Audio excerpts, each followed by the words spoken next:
Le président Bagaza n'est pas venu au pouvoir par hasard. Le président Bagaza était un homme formé politiquement d'abord, au niveau de l'université. C'est un sociologue. Et c'est un homme qui avait beaucoup réfléchi sur la gestion d'un pays.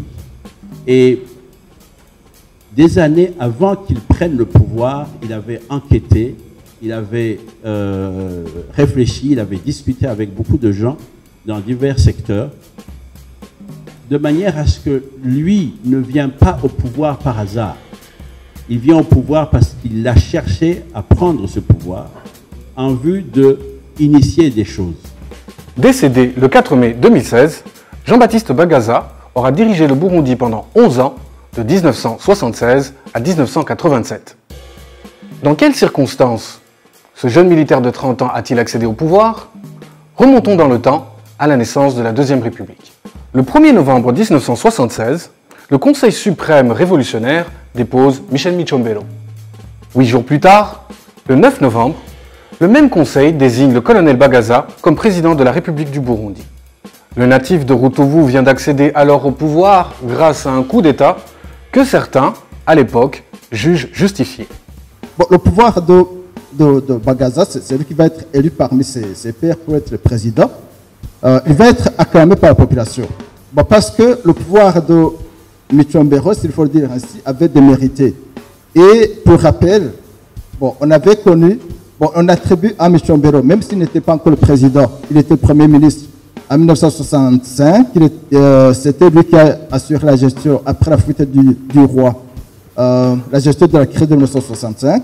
Bon, c'est également Micombero qui a géré la crise de 1972. Bon, je ne vois que pas ici celle de 1969.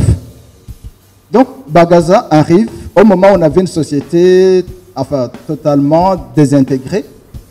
Le jeune militaire, qui vient de succéder à un autre jeune militaire, veut tout de suite marquer la différence. Dans son discours à la nation, il s'exprimera dans ces termes.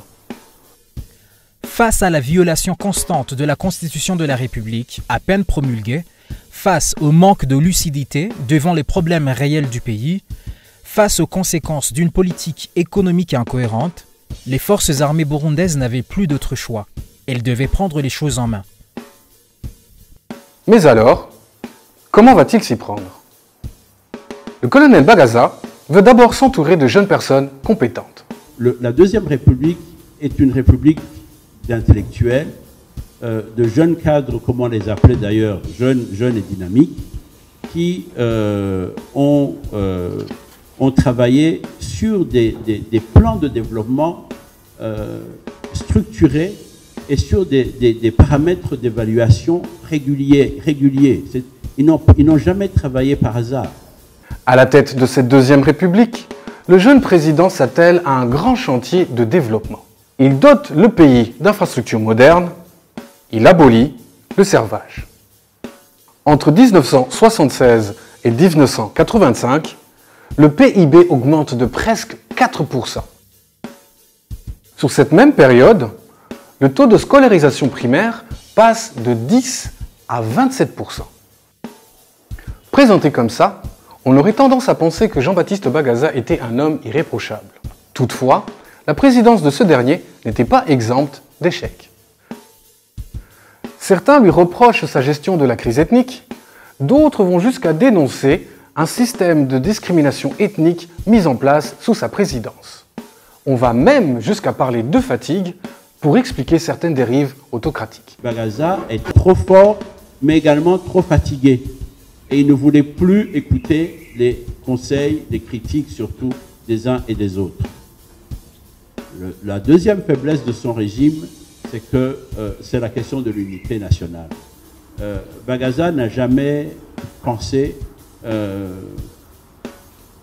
il y avait une contradiction dans sa politique. C'était un homme qui, comme je vous l'ai dit, de par son éducation, voulait réellement le développement du petit peuple en général, indépendamment du Hutu ou du Tutsi. Petit peuple, comme le disait Rwagasore. Mais à côté de ça, Bagaza avait d'autres traumatismes. Pour lui, par exemple, la question du clan était très importante. il était paranoïaque, il devait s'entourer des gens de son clan. Que ce soit dans la hiérarchie des camps militaires, il lui fallait des gens de sa famille comme commandant de camp. Au niveau de certains postes de l'État, la même chose. Et à ce moment-là, contrairement à ce qu'il faisait d'habitude ailleurs, où la méritocratie chez Bagaza était sacro-saint, à ce moment-là, quand il s'agissait de prendre des gens de sa famille, ce n'était plus le cas. Il pouvait très bien prendre des gens sans compétences et les mettre à des postes très importants. Lors des funérailles de Jean-Baptiste Bagaza le 17 mai 2016, le président Pierre Nkurunziza s'exprimera en ces mots à l'égard de son homologue. Il a dirigé le pays dans des moments difficiles. Nombreux orphelins et veuves, moi-même y compris, gardent le souvenir d'un président dont le pouvoir nous a soulagés. Mais que faut-il retenir de tout cela? Jean-Baptiste Bagaza est l'un des rares hommes politiques burundais à faire l'unanimité grâce à sa contribution pour le développement du pays. Et ses échecs, pour certains, devraient servir de leçon à toute la classe politique burundaise.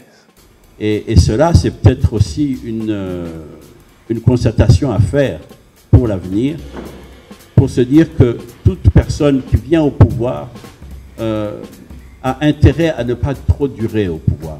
Tout au moins accepter une certaine alternance pour rester frais, pour rester alerte et à l'écoute des autres.